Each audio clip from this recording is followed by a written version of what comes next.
Hello everyone, আশা করছি সবাই ভালো আছো, সুস্থ আছো। পূর্বে তোমাদের সাথে আলোচনা করেছিলাম মাইক্রোসফট এক্সেলের ফন্ট অ্যালাইনমেন্ট নিয়ে। তো অ্যালাইনমেন্ট এবং ফন্টের যদি আমরা আরেকটু সামারি করি, তাহলে দেখো অ্যালাইনমেন্ট আমরা বুঝেছিলাম কিভাবে আমাদের সেন্টারে নিয়ে আসতে হয়, ডানে বামে কিভাবে অ্যারেঞ্জ করা যায়। ফন্টে দেখেছিলাম কালারগুলোকে কিভাবে চেঞ্জেস করা যায়, ফন্ট ইটালিক, এবং আমাদের বর্ডারটাকে কিভাবে সাজানো যায়। আজকে দেখবো আমরা নাম্বার। তো নাম্বারটা কি আমরা খুব ভালো করেই জানি, অর্থাৎ এগুলোকে এক্সেলের ভাষায় সাইন বলা হয়। এই সাইনগুলো আমরা কিভাবে চেঞ্জেস করব সেটাই তোমাদেরকে এখন আমি দেখাবো। চলো বন্ধুরা স্টার্ট করি আমাদের কাজ। লেটস গো স্টার্ট ইট। দেখো বন্ধুরা, আমরা এখানে একটা স্যালারি শিট তৈরি করেছি, যেটা হচ্ছে ম্যানেজারদের নাম এবং জানুয়ারি ফেব্রুয়ারি মার্চ এবং তাদের এক একজনের আগামী অর্থাৎ গত 3 মাসের টোটাল। এই টোটালটা এখানে আমরা দিয়েছি। বাট এখানে দেওয়ার পরে আমরা যে জিনিসটা ভুল করেছি সেই জিনিসটা যদি একটু খেয়াল করি, তাহলে দেখব যে এখানে স্পষ্টভাবে কোনো কিছু উল্লেখ করা নাই। এটা কি জানুয়ারি ফেব্রুয়ারি কি কোনো স্যালারি শিট? যদি স্যালারি শিট না থাকতো লেখাটা, তাহলে আমরা দুইটা অ্যাঙ্গেলে বুঝতে পারতাম। যেমন এখানে আমাদের অ্যামাউন্টের একটা সাইন থাকা উচিত। টাকার কিন্তু সবাই জানো একটা সাইন থাকে, সেই সাইনটা কি? ওই যে দেখো ডলার, অথবা বাংলায় যদি যাই আমরা টাকা, ইউরো, ইংলিশে, হ্যাঁ চাইনিজে দেখো চায়নার ভাষা, ফ্রান্সের বিভিন্ন দেশের বিভিন্ন একটা মডেল থাকে। আমরা একটু এটাকে বড় করি, তাহলে হয়তো জিনিসটা কভার করতে পারবো বা বুঝতে পারবো। দেখো আমরা যদি দেখাই, এই যে এখানে আমরা একটা সেল সিলেক্ট করলাম। এই সেলটাকে সিলেক্ট করার পর আমরা এটাকে নাম্বারিংয়ে যুক্ত করব। যেমন এখানে দেখো কিছু অপশন আছে। অপশনটা কি আমাদের?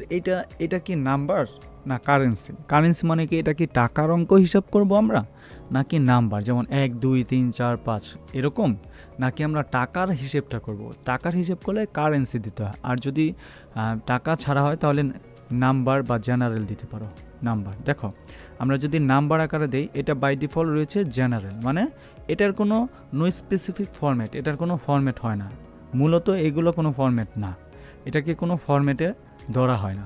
মাইক্রোসফট এক্সেলের ভাষায় এটাকে কখনোই ফরম্যাট বলে আখ্যায়িত করা যাবে না। এটাকে নির্দিষ্টভাবে কিছু সাইন দিয়ে আমাদেরকে আইডেন্টিফাই করে দিতে হবে যে এটা কি এক্সেলের ভাষায় কারেন্সি অর্থাৎ ডলার, নাকি এটা নাম্বার, নাকি ফোন নাম্বার, কি এটাকে আমার বলে দিতে হবে, না দশমিকের মধ্যে আছে। এই জন্য আমাদের প্রয়োজন নাম্বারের কাজ। তো বাই ডিফল্ট এটা জেনারেল থাকে। আমরা জেনারেল থেকে যেহেতু এটা অ্যামাউন্টের কাজ, সেক্ষেত্রে আমরা অ্যামাউন্টটাকে কীভাবে চেঞ্জেস করা যায় সেটাই শুনবো। তো বাই ডিফল্ট যে জেনারেল অপশনটা থাকে সেটা থেকে আমরা একটু কনভার্ট করব। লাইক আমাদের এই লেখাগুলো কি, আমরা পুরোটাকে সিলেক্ট করি, যেহেতু আমাদের সম্পূর্ণটার মধ্যেই কাজ করতে হবে, এটাকে বুঝাইতে হবে এটা কি কারেন্সি নাকি নাম্বার। দেখো এখানে কিছু জিনিস অলরেডি দেওয়া আছে, যেমন এখানে কারেন্সি দেওয়া, অ্যাকাউন্টিং নাম্বার ফরম্যাট, হ্যাঁ এটা হচ্ছে অ্যাকাউন্টিং নাম্বার ফরম্যাট, যেটাকে আমরা টাকার বিষয়টা বলি কারেন্সি। তারপর এখানে দেখো পার্সেন্টেজ, হ্যাঁ স্টাইল, তারপর এটাকে বলা হচ্ছে তোমার কমা স্টাইল। দেন এটা হচ্ছে কি দেখো ইনক্রিজ ডেসিমেল, তারপর ডিক্রিজ ডেসিমেল। এটা আমরা শিখবো আস্তে আস্তে। দেখো এখানে আমরা জেনারেল থেকে যদি আমরা একটু চেঞ্জ করি, যেমন এখানে নাম্বার, এটা কি নাম্বারের মডেলে যদি থাকে বোম, দেখো এটা একটা নাম্বারে চলে আসছে। যেমন দশমিক দেওয়ার পরে এখানে কি বলা আছে? এখানে বলা আছে 1,43,000। ওকে, 1,43,000 এটা কি টাকা না পয়সা? কিচ্ছু বলা নেই, জাস্ট আমরা বললাম 1,43,000, শেষ। এটাকে যদি আমরা চেঞ্জ করে, দেখো চেঞ্জ করে অন্য কিছু দিতে চাই, সেটা একটু পরে দেখব। এটাকে আমরা এখান থেকে একটু কাজ করি। দেখো এখানে নাম্বার দেওয়ার পর তোমার যদি মনে হয় তুমি শূন্য কমাবা বা বাড়াবা, তাহলে দেখো ইনক্রিজ মানে হচ্ছে বৃদ্ধি করা, বোম 3টা শূন্য, বোম 4টা শূন্য। আর যদি মনে করেন না আমার শূন্যর প্রয়োজন নেই, জাস্ট আমরা শূন্য সব তুলে দেবো, তাহলে ডিক্রিজ দাও, তাহলে প্রত্যেকটা শূন্য চলে গেছে। ওকে, এখন আর কোনো শূন্য তুমি ইচ্ছা করলে নিতে পারবে না, কারণ দশমিকের পরে যে শূন্য থাকে সেই শূন্যর কোনো ভ্যালু নাই। তো কাজেই এখানে কিন্তু আর দশমিক নাই, তাহলে তুমি ইচ্ছা করলে শূন্য দিতে পারবে না। বাট এখানে তুমি শূন্য বৃদ্ধি করতে পারবা, আর কমাইতে পারবা না। যদি বৃদ্ধি করো কমাইতে পারবা। কথাটা ক্লিয়ার? যদি বৃদ্ধি করো, দেখো দশমিকের পরে 2টা শূন্য আছে, এটা তুমি ইচ্ছে করলে ডিলিট করতে পারো।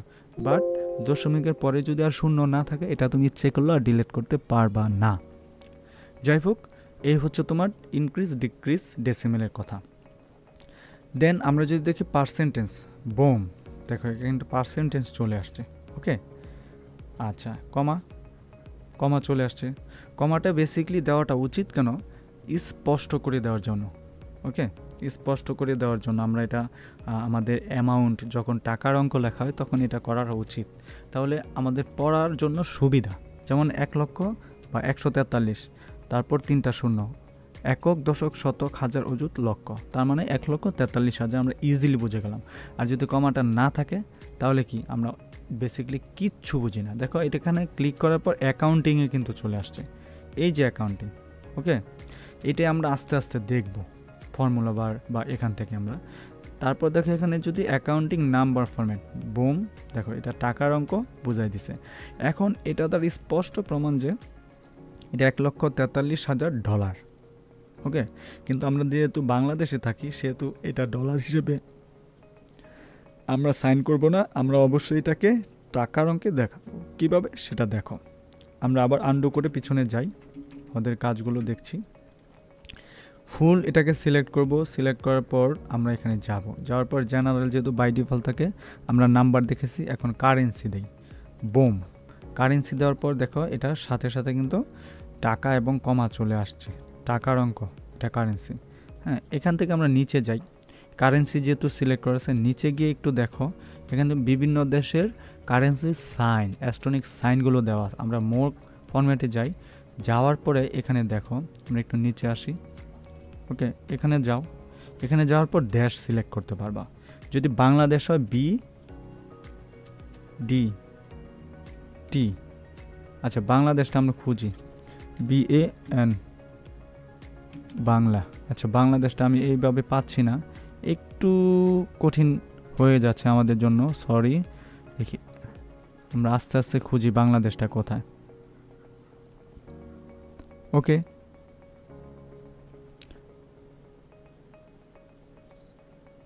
অবশ্যই এখানে বাংলাদেশের সাইন রয়েছে, এই যে দেখো বাংলা, বোম। ওকে, বোম চলে আসছে। আমরা যেহেতু বাংলাদেশি মানুষ, তো বাংলাদেশের সাইনটা আমাদের ব্যবহার করাটা উচিত।